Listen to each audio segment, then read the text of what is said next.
Assalamualaikum warahmatullahi wabarakatuh. Izin memperkenalkan diri, nama saya Gilang Maulana dengan NPM 2021020069 dari kelas B Prodi Hukum Tata Negara. Saya akan menyampaikan kesimpulan yang saya dapatkan dari pembelajaran fikih ibadah dengan dosen Bapak Muhammad Irfan SHI MHI, yaitu tentang puasa, zakat, dan toharo dalam sholat. Kesimpulan yang pertama yaitu tentang puasa. Puasa merupakan rukun Islam yang keempat. Puasa berasal dari kata saum yang artinya menahan diri dari segala sesuatu seperti menahan makan, minum, nafsu, dan menahan pembicaraan yang tidak bermanfaat. Sedangkan puasa menurut istilah adalah menahan diri atau mencegah dari segala sesuatu yang membatalkannya, mulai dari terbit fajar hingga terbenamnya matahari dengan niat dan beberapa syarat tertentu, sesuai dengan firman Allah sebagai berikut. Quran Surat Al-Baqarah ayat 187 yang artinya, makan dan minumlah hingga jelas bagimu perbedaan antara benang putih dan benang hitam, yaitu fajar. Quran Surat Al-Baqarah ayat 187. Puasa juga terdapat di dalamnya terdapat manfaat bagi jasmani dan rohani. Puasa sendiri dibagi menjadi dua macam, yaitu puasa wajib dan puasa sunnah. Puasa wajib adalah puasa yang dikerjakan, dilaksanakan mendapatkan pahala dan tidak dikerjakan mendapatkan dosa. Puasa sunnah adalah puasa yang boleh dikerjakan ataupun tidak. Puasa wajib meliputi puasa Ramadan, puasa kafar, dan puasa nazar. Sedangkan puasa sunnah meliputi puasa Daud, puasa Senin Kamis, puasa Syawal, puasa Arafah, puasa Asyura, puasa Sya'ban, dan puasa pada bulan pertengahan Komariah. Puasa haruslah dilakukan pada selain hari-hari yang telah diharamkan, dan dalam menjalankannya pun harus menghindari hal-hal yang dapat membatalkan puasa. Di antaranya muntah dengan sengaja, ragu, berubah niat, dan lain sebagainya. Puasa mengandung banyak hal dan hikmah baik dalam segi kejiwaan seperti membiasakan sabar dan berlaku baik. Dalam segi sosial seperti sikap saling tolong-menolong, dalam segi kesehatan seperti membersihkan usus, maupun dalam segi rohani yaitu selalu berzikir kepada Allah. Puasa adalah salah satu rukun Islam, maka dari itu wajiblah kita untuk melaksanakan puasa dengan ikhlas, tanpa paksaan dan mengharapkan imbalan dari orang lain. Jika kita berpuasa dengan niat agar mendapatkan imbalan atau pujian dari orang lain, maka puasa kita tidak ada artinya. Maksudnya ialah kita hanya mendapatkan rasa lapar dan haus dan tidak mendapatkan pahala dari apa yang telah kita kerjakan. Puasa ini hukumnya wajib bagi seluruh umat Islam, sebagaimana telah diwajibkan kepada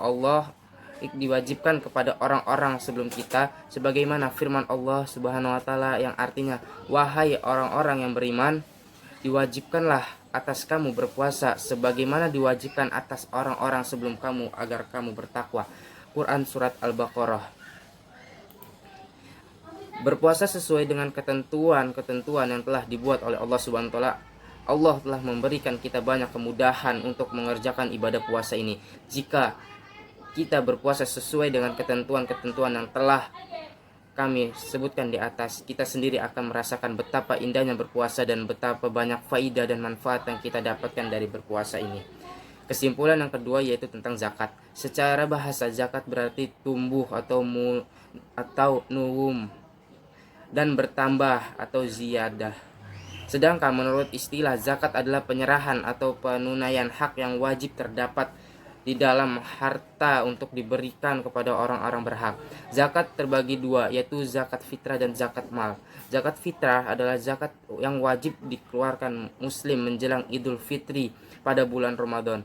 Sebesar zakat ini setara dengan 2,5 kg makanan pokok yang ada di daerah bersangkutan. Zakat mal atau zakat harta adalah zakat kekayaan yang harus dikeluarkan dalam jangka 1 tahun sekali, yang sudah memenuhi nishab, mencakup hasil perniagaan, pertanian, pertambangan, hasil laut, hasil ternak, hasil temuan emas dan perak, serta hasil kerja. Masing-masing tipe memiliki perhitungan sendiri. Harta benda yang wajib dikeluarkan zakatnya yaitu zakat mal. Yang pertama, emas, perak, dan mata uang. Yang kedua, zakat perniagaan. Yang ketiga, zakat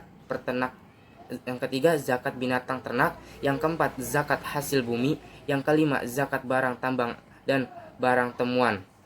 Orang yang berhak menerima zakat itu ialah sebagai berikut. Yang pertama, fakir. Yang kedua, miskin. Yang ketiga, amil. Yang keempat, mu'allaf. yang kelima hamba sahaya, yang keenam gharimin.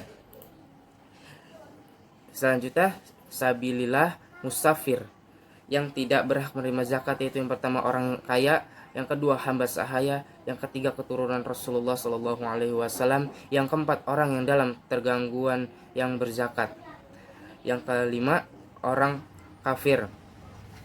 Adapun hikmah zakat itu adalah sebagai berikut. Yang pertama, zakat menjaga dan memelihara harta dari incaran mata dan tangan para pendosa dan pencurian. Yang kedua, zakat merupakan pertolongan bagi orang-orang kafir dan orang-orang yang sangat memerlukan bantuan. Yang ketiga, zakat mensucikan jiwa dari penyakit kikir dan bakhil. Yang keempat, zakat diwajibkan sebagai ungkapan syukur atas nikmat harta yang telah dititipkan kepada seseorang. Kesimpulan yang ketiga yaitu tentang toharoh. Toharoh memiliki pengertian secara umum, yaitu mengangkat penghalang atau kotoran yang timbul dari hadas dan najis yang meliputi badan, pakaian, tempat, dan benda-benda yang terbawah di badan. Toharoh merupakan anak kunci dan syarat sah sholat. Hukum toharoh ialah wajib di atas tiap-tiap mukallaf lelaki dan perempuan. Syarat wajib melakukan toharoh yang paling utama adalah beragama Islam dan sudah akil bakhlik. Saran yang digunakan untuk melakukan toharo adalah air suci, tanah, debu, serta benda-benda lain yang diperbolehkan. Air digunakan untuk mandi dan berwudu. Debu dan tanah digunakan untuk bertayamum jika tidak ditemukan air, sedangkan benda lain seperti batu, kertas, tisu dapat digunakan untuk melakukan istinja. Syarat wajib toharo. Setiap mukmin mempunyai syarat wajib toharo. Setiap mukmin mempunyai syarat wajib untuk melakukan toharo. Adapun hal-hal yang harus diperhatikan sebagai syarat sahnya bertoharo, yaitu sebelum melakukan perintah Allah Subhanahu wa taala, seperti syarat wajib tersebut ialah Islam, berakal, balik, masuk waktu atau untuk mendirikan sholat fardu, tidak lupa, tidak dipaksa, berhenti darah haid atau nifas, ada air atau debu tanah yang suci, berdaya melakukannya mengikuti kemampuan. Saran melakukan toharo.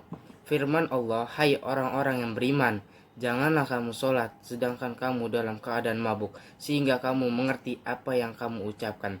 Jangan pula menghampiri masjid sedangkan kamu dalam keadaan berjunub, terkecuali sekadar berlalu haja, hingga kamu mandi, dan jika kamu sakit atau dalam bermusafir atau kembali dari tempat buang air, atau kamu telah menyentuh perempuan, kemudian kamu tidak mendapat air, maka bertayamumlah kamu dengan tanah yang baik atau suci. Sapulah mukamu dan tanganmu, sesungguhnya Allah Maha Pemaaf lagi Maha Pengampun. Quran Surat An-Nisa ayat 43. Bentuk toharo. Toharo terbagi menjadi dua bagian, yaitu lahir dan batin. Toharo lahir adalah toharo atau suci dari najis dan hadis yang dapat hilang disuci dengan air mutlak atau mensucikan dengan wudu, mandi, dan tayamum. Toharo batin adalah membersihkan jiwa dari pengaruh-pengaruh dosa dan maksiat seperti dengki, iri, penipu, sombong, ujub, dan ria. Sedangkan berdasarkan cara melakukan toharo dan beberapa macam bentuk, yaitu wudu, tayamum, mandi wajib, dan istinja. Sekian kesimpulan yang dapat saya sampaikan. Apabila ada kesalahan kata, saya mohon maaf. Wassalamualaikum warahmatullahi wabarakatuh.